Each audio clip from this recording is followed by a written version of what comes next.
Grandpa said that person is the culprit. During the funeral of my husband, who died in an accident, my 5-year-old grandchild suddenly pointed at someone.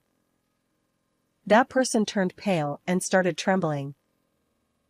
He tried to laugh it off, saying, "It's just a child's words. Don't believe it." The relatives, who had been murmuring, gradually quieted down, and the atmosphere began to calm. However, my grandchild had a mysterious power, and I was convinced that her words were true. "I will uncover the truth for my husband's sake." With that vow in my heart, I began to move to uncover the truth.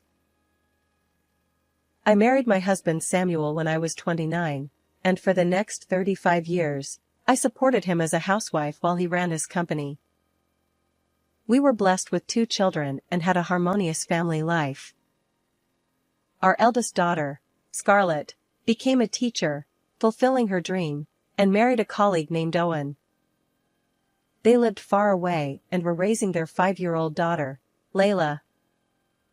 Our son, Matthew, had also started living on his own a few years ago and was working as Samuel's assistant, aiming to become the next president of the company. Samuel and I adored our granddaughter Layla and looked forward to talking to her on video calls. That day, too, we received a call from Scarlett. Grandpa, Grandma, I played with water at kindergarten today. Layla, who appeared on the smartphone screen, was smiling brightly and looked very happy. We enjoyed talking with her for a while, but eventually, she got bored and started playing with her toys. Then Scarlett spoke in a hushed voice. "Dad, Mom, I have something to discuss." She prefaced her words with, "Don't think I'm joking." And continued, "It seems Layla has a sixth sense." According to Scarlett, when they passed by the accident site, Layla would tearfully say, "It must have hurt," to seemingly nothing, or she would seriously talk about seeing a grandmother on her kindergarten friend's back. Scarlett was bewildered, feeling as if Layla was conversing with spirits. Yes, pure-hearted young children might really be able to see spirits, I said, and Samuel gently advised. "Scarlett, there's no need to worry. Let's just watch over her quietly." Hearing those words, Scarlett seemed relieved and nodded, her expression easing. I deeply loved Samuel, who was always calm and wise. Every day spent with him was very happy. However, a little while after that, "I'll be late tonight," he said as he left the house, but he never came back, no matter how late it got. Worried, I called Matthew, who was acting as his secretary, around midnight. "Matthew, sorry for calling so late. Samuel hasn't come home yet. Was he at a work dinner or something?" I asked, and I heard the sound of pages turning. "Dad said he was going out for drinks with Mateo tonight." Mateo was a classmate from Samuel's college days and could be called his best friend. I knew him too, and we were close as families. "Oh, if that's the case, then it's fine." "You know, Mom's birthday is coming up soon, right? Dad said he was going to discuss a present with Mateo. So, I don't think you need to worry." Hearing Matthew's cheerful laugh, I felt relieved. It wasn't unusual for Samuel to have a lively conversation with Mateo and stay out late. Then, I guess I don't need to worry. Let's go to bed. Good night. I hung up the phone with Matthew and crawled into bed. However, I was later awakened by the ringing of my phone echoing through the room. Groggily, I checked the time. It was 3:30 a.m. Wondering what was going on, I answered the call. This is the police. Your husband has been in an accident and is now in the hospital. I felt the blood drain from my body and immediately jumped up, heading to the hospital by taxi. Samuel, what happened? I desperately prayed for Samuel's safety in my heart. When I arrived at the hospital and rushed into the room, a harsh reality awaited me. Despite the doctor's best efforts, Samuel had already passed away. No, it can't be. Samuel, open your eyes. As I clung to Samuel's body, crying out, the police approached me. According to them, Samuel had been found by a passerby at the bottom of a long staircase.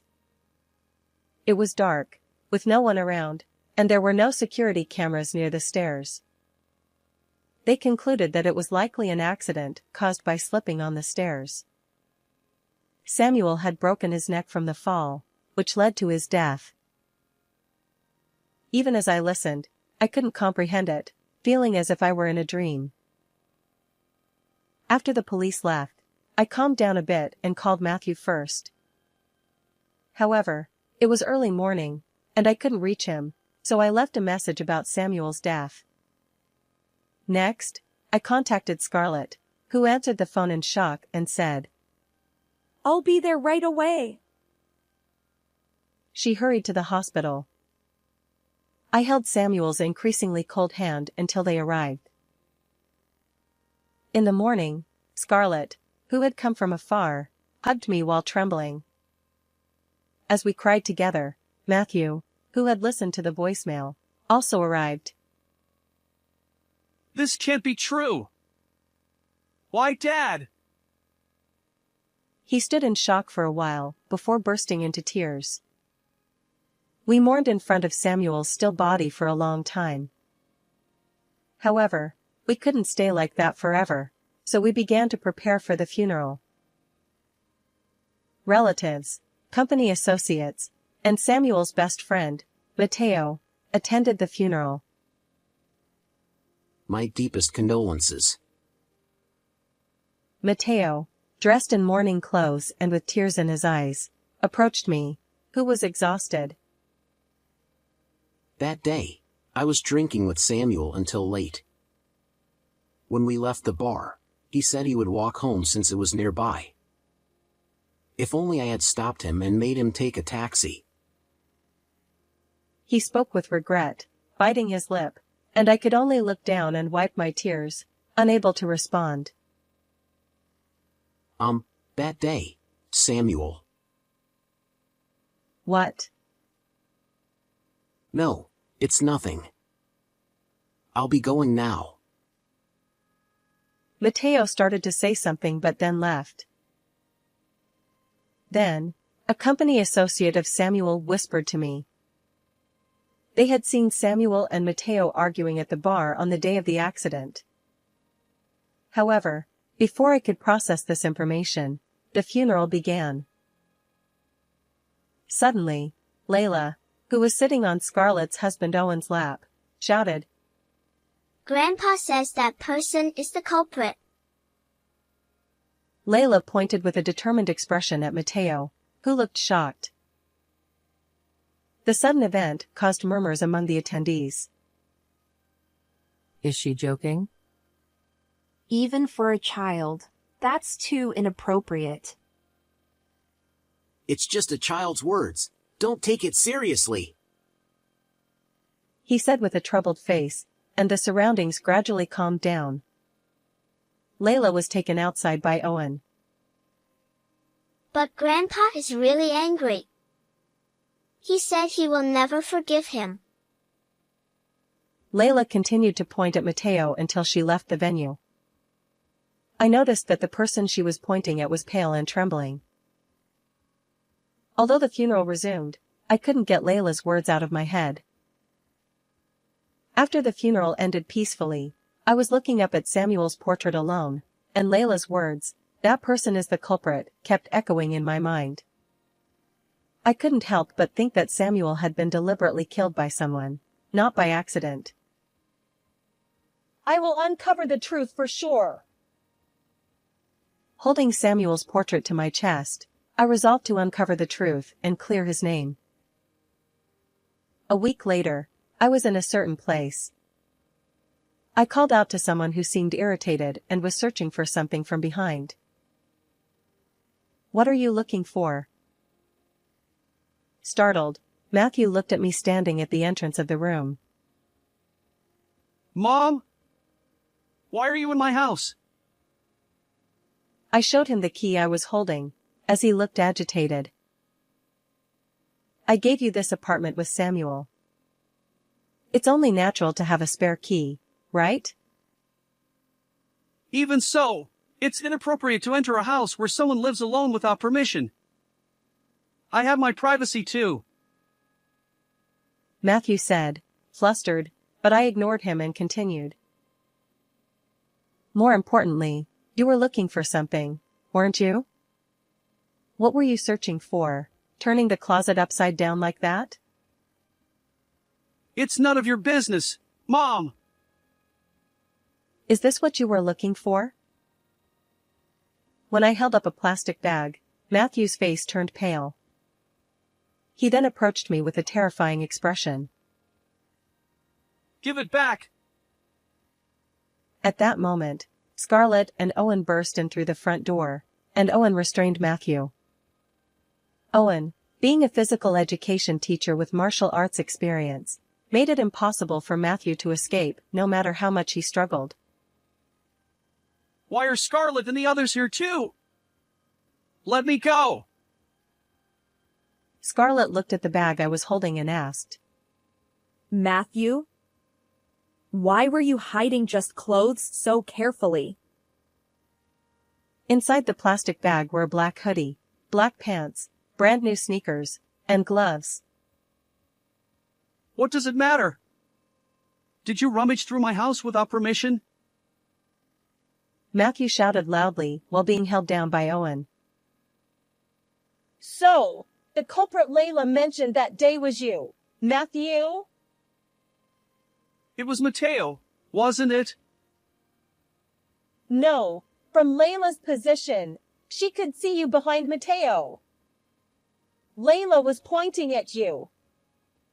You realized that too, didn't you?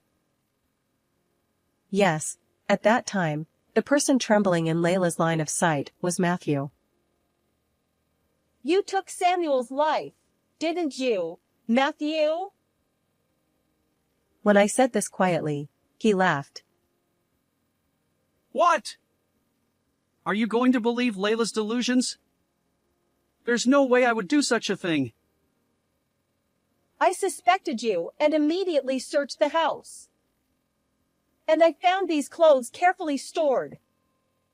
These are what you wore during the crime, aren't they? What? What are you talking about? Don't make things up. Matthew continued to deny my questions vehemently. I know the manager of this apartment. He saw you coming back late at night wearing these clothes on the night Samuel died. I had talked to the apartment manager. He remembered and told me. Now that you mention it, Matthew. I was just jogging. Then what about this? Next, I showed him a video on my phone. It showed the view from a car driving through the town late at night. Did you check the dash cam without permission too? At the time of the accident, you parked at a coin parking near those stairs and returned about 30 minutes later. What business did you have there in the middle of the night? When I asked, looking straight at Matthew, he averted his eyes and fell silent. I spoke with Mateo. He said that on that day, Samuel confided in him about his troubled relationship with you. According to him, Matthew would flaunt his status as the CEO's son at the company and treat other employees arrogantly. However, his work as a secretary was sloppy, and Samuel often scolded him. Samuel kept this from me and Scarlett to avoid worrying us. On the day of the funeral, Mateo tried to tell me about this, but decided to keep quiet, thinking it was unrelated to the accident. He also mentioned that he got heated while discussing Matthew's upbringing, which was likely the argument Samuel's colleagues witnessed. Matthew, I'll ask you again. Did you take Samuel's life? As Scarlett, Owen, and I watched with bated breath, Matthew glared at me with hatred. What if I deny it? I'll take these clothes to the police for investigation. They should find some evidence. Matthew nodded and sighed deeply. Yes, I did it. His motive was incredibly selfish. While Samuel was usually kind, he was very strict at work. Matthew resented Samuel for constantly nagging and trying to guide him. If Dad were gone, I'd inherit the estate and become the next CEO. I realized I had nothing to lose. Matthew's half-smiling face looked like a demon to me. Mom, if you keep quiet, I'll ensure you live comfortably. You wouldn't want the family to be known as criminals, right? Yes, that might be true. Matthew smiled smugly at my words. I'm glad you understand, Mom. So, give me those clothes. If I dispose of them today, all evidence will be gone. At that moment, we heard police sirens approaching. What? No way. How? I had Scarlett call them. Convinced that Matthew was the culprit, I had asked Scarlett to contact the police before entering his house. Why? You agreed with me, didn't you? I never intended to forgive you. No, it's not too late. You can still deceive the police. I approached Matthew, grabbed his shoulders, and looked him straight in the eyes. I will never forgive you. I vowed to clear Samuel's name. Matthew, we are cutting ties with you. Surrender and atone for your sins. Ugh! The police arrived and took Matthew away, while Scarlett, Owen, and I watched silently. Later, a reinvestigation was conducted, and I handed over the clothes Matthew had hidden to the police. The fibers from Samuel's clothes found on the gloves were the decisive evidence, and Matthew was found guilty. He confessed his selfish motives to the police, shocking everyone. Scarlett and I, as his family, demanded a severe sentence for Matthew. He will be in prison for a while, and even when he gets out, no one will help him. I no longer consider Matthew, who hid his terrifying true nature, to be my son. Meanwhile, Samuel's trusted subordinate took over his company. Thanks to Scarlett and Owen inviting me to live with them, I now live with them. I will live for Layla's growth and move forward without shame for Samuel. In the photo I gazed at, my beloved Samuel was smiling with the same smile I loved. How was this story? Please subscribe to our channel. See you in the next video.